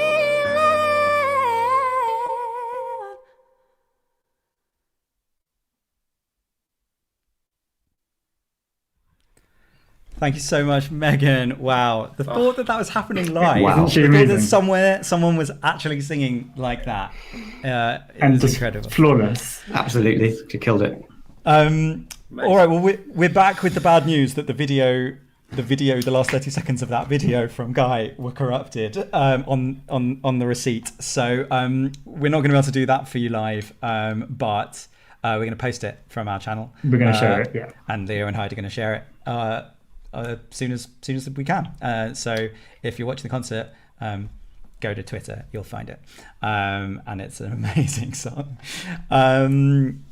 Fantastic. All right. So thanks so much for joining us, Leo and Hyde. Thank you so much for having us. See you really Thanks, soon. guys. And thank you to Larry. Cheers. Thank you. Thanks so much. Then there were two. Wow. Amazing, right? That's it. That's the last. We're up to the last one.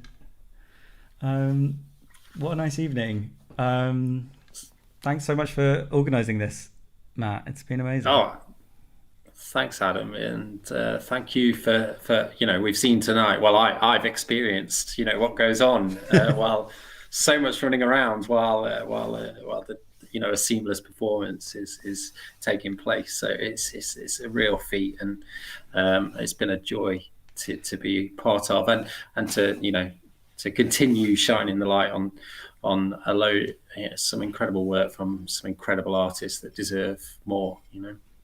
Absolutely. I mean, I think Matt and I both agree that there isn't enough light and enough space for new musicals in this country, and that's why I think collaboration is so exciting, because it's stronger together, and it's just been, we haven't shouted out where everyone is in the country, but this is such a national evening, people from all over the country, and that is such a amazing thing that can happen at this time, and also that happens when regional collaborators come together. It doesn't need to, we don't all need to be in one place. Indeed. So I've loved that. Okay, so the last project is mad and massive, and you probably know more about it than me, but maybe between us we know. Tell us about the last project.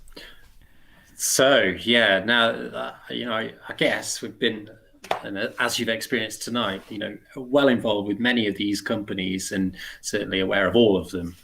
So when I heard from a few of them that this was being pulled together, I was just, I couldn't wait to see the madness that would come with it. To introduce the Marathon Project, guys. So Meg and Stan are back, and we've got Ben from Sheep Soup. Tell us all about it. Hi, how's it going?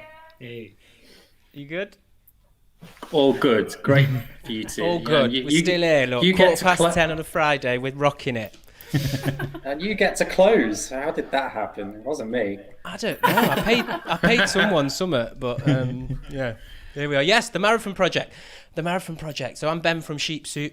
I've got Megan and Stan from The Letter Room, who were lovely, and you were great earlier, guys. And the Marathon Project was, the Letter Room and Spitlip came to us in lockdown and wanted to do something together. And they had this mad idea and heard this story on a Reddit post of the 1904 marathon, which was the first time it was introduced into the Olympics, right? And it was all sorts of a madness, right? There were people that came with no shoes on. There was the guy who won it, jumped in a car and just drove to the front of the race and won, and then he got disqualified later. There were people eating apples who got hallucinated and all sorts of shit, and people got chased by ravaged dogs. Anyway, we were like, yeah, great, let's do that. And so we got together an amazing super group of people that's been growing and growing, which is Spitlip, Sheep Soup, The Letter Room, Burnt Lemon Theatre, the BAC Beatbox Collective, Maimouna Memon, Not Too Tame, Tori Allen Martin. Wow, it grows. And more. Yeah, so it's pretty good. And we did a little scratch of it at Derby's In Good Company's Scratch Night in December. And we're thinking it's like a digital, immersive-y, choose-your-own-adventure-y musical thing, but we don't really know yet. We've written some songs, and very fortunate to have got a shitload of money from the Arts Council a couple of weeks ago, so we can actually start doing some proper R&D. Yeah. So big up, thank God. And we can eat this year a bit. And so we're going to be embarking on that, kind of working out what it is and if it's a digital or we've got some great partners on board, the Lowry on board as a partner, we've got Curve, Birmingham Hippodrome and Northern Stage and In Good Company. And Megan, Stan, what else have I not said? We kind of joke that we're the Avengers of musical theatre, which is both very cocky and. But what we would say is that we got the if anyone is interested or wants to know more about it, then there's the marathonproject.co.uk, and you can sign up there because we're hopefully in the not too distant future going to be able to get more and more people sort of involved with it, and so more and more people can come and join this sort of crazy race with us. That's the idea behind it anyway, that it's going to be this big massive collective. And I think also the music that you're going to hear was all made during lockdown, and it's all been collaboration from afar remotely, so it's been really in kind of there's not really another space where I can imagine getting to collaborate with 20 plus artists, so it's been it's been an awful year, but a kind of I don't know, I suppose it's shone a light on different ways that we can collaborate, and that feels really exciting. Yeah, it couldn't have happened any other way, I guess. Yeah. You know, you were all doing what you do, and you know, a collection of, you know, great artists, but joining together to think differently about how something could be made is it's really really interesting. So what we're hearing first? Grafting and making I was going to say, do you want to so many introduce years. Yeah, so It's so nice to share it with everybody and not have it all on your own shoulders and all like be doing it together. So that's what we love about it. Yeah, and it's, I don't know, I think collaboration has already been interrogated a lot through this time, because as we like try and figure out what it means to collaborate anyway, and loads of people are disrupting collaboration models and making new ones. And when I heard about this and just this like mass gathering without gathering, this riot of musical theatre collaborators, it just sounds amazing. Anyway, yeah. But we'll see. Might be rubbish. The first song, which is called Dragon On. And it was inspired by a conversation about the marathon, where we kind of very quickly realised that there were no women in the story, as always. And then we realised that women didn't compete until in an Olympic marathon until 1984. So like 80 years of just women not being allowed to compete. It was pretty astonishing. Yeah. So this is a song about someone who is barred from entering the race, and it's also about breaking the barriers that are enforced on women. So this is Dragging On. Here we go.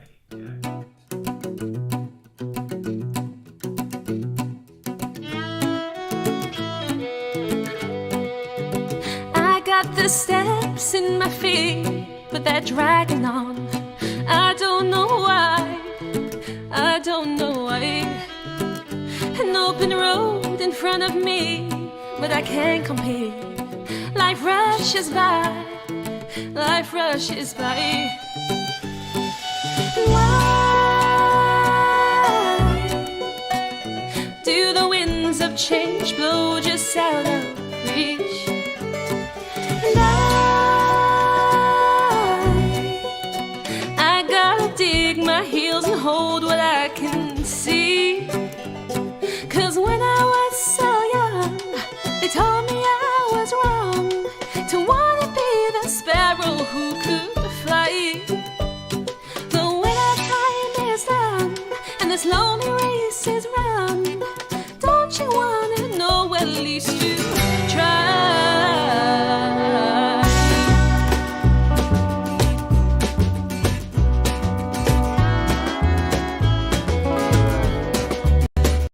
I got the steps in my feet and I'm holding on. Don't fall behind. Don't fall behind. The rhythm in the ground of a million feet. They've seen you climb. They've seen you climb. Why do the winds of change blow just out of reach? And I gotta dig my heels to hold what I can see. 'Cause when I was so young, they told me I was wrong to wanna be the sparrow who could fly. And though the road ahead is steeper than they said, and later losing only showed you tried. 'Cause when I was so young, they told me I was wrong to wanna be the sparrow who could fly. And now look at me, one minute at a time. Sometimes the bravest thing is just to try.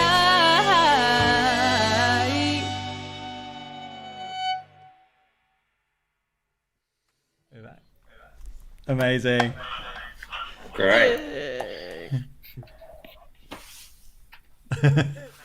Who wants to speak next? Oh, go on, Ben. You go for it. Oh right, yeah, okay.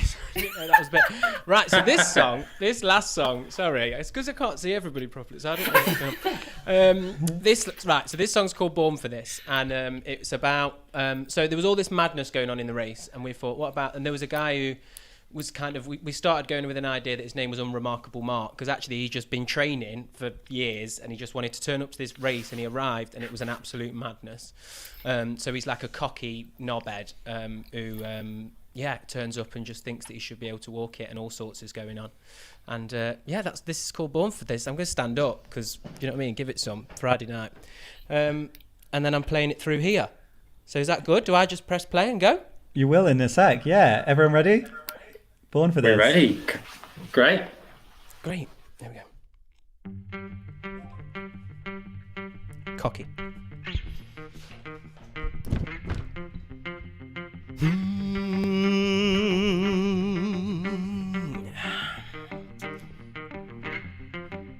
A talented runner, been training for years, Boston Marathon champion, through the sweat and the tears, my Olympic dream is finally here.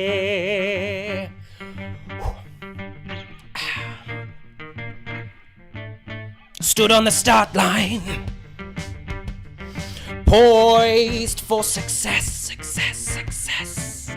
It's head in the race time. I'm primed for the test. Watch my personal best. Yeah. Yeah. Mummy said eat well and sleep well, unleash hell, be fast and be bold, bold, bold, bold, bold. Keep chill up steep hills, your feet will be first to the goal. I was born for this, leaving the competition behind before I arrived. I was born for this, taking victory in my stride. Don't be surprised, I was born for this, for this, for this. I was born for this, I was born for this. He was born, he was born, he was born, he was born for this. This is the reason why he was born. Ready to zoom, I ran from the womb, I'll have you know. No matching my pace, this won't be a race. I'm ready, set, go! Think you're an athlete, look at your crap feet. Need a physician, we need parameters, call the commission. Huh, who the hell's in charge around here? This heat could fry onions, look at your bunions. You guys are toast, man. No lines on the ground, cars driving around, standing next to a postman. Oh, stop, wait a minute, it's a postman. Are you serious, a trousered Cuban postman? I was born for this, leaving the competition behind before I arrived. I was born for this, taking victory in my stride. Don't be surprised, I was born. Yeah, I was born. I was born, born, born, born, born. I was born for this.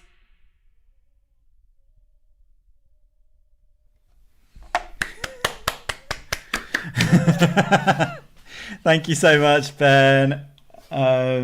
Classic. That's what we like to see on a Friday night to take us home. That was Rewrites X Signal, Rewrites and Signal, Rewrites Signal collab. Thank you so much, Matt. Oh, Adam, what a night. I really loved it. And it's been, do you know what? I've been producing and unproducing throughout this whole, experience, for the last year. And, there's been moments of joy throughout that time where we've been able to do something, but to bring all of this together like this has been amazing. And thank you so much for being so willing and kind of coming on board with the opportunity to do it. It's been fantastic. No, it's fantastic to see the talent all over the country, to hear about the Lowry, to know that is just a place in the country that we should all be getting trains and cars to, and running to, I guess, maybe as soon as we can, which hopefully is going to be soon. Big thank you to everyone watching. The concert will stay online for forever until the internet burns out. So you can share it, you can post about it and tell people to watch it, and follow all of these artists, and follow the Lowry and see what happens next. I know so many of them are like coming to fruition. Come up to the next rewrites, you know, come and see us. Come cry and enjoy the catharsis of being in a room. Just a big thank you to the two geniuses backstage, Matt Powell and Christian Chorney, for like keeping this all running smoothly. And you know, it's live, so there's always going to be the odd quirk, but we like it that way because it makes us feel alive and it makes us feel like we're all together and we're all with you. So thank you. And if anyone needs any digital live streaming, whatever, plug for our company, Theatrical.Solutions. We have a fancy new website, so if anyone needs any theatrical solutions, you can find us there. I don't think there's anything else to say, except a big thank you to all the companies and artists and performers from me. It's thanks for going for it. You know, it's an unusual experience, but just as live, just as interesting, and we hope we've given everyone a really good night in. Yeah, and loads of news coming up for ALP and loads for rewrites in the Lowry too. So like keep an eye on our socials and subscribe to the YouTube, thumbs up and like and stuff, just so that more people might see this video and hear these songs. And have a lovely evening. That's bye from me. And from me. Good night. Good night.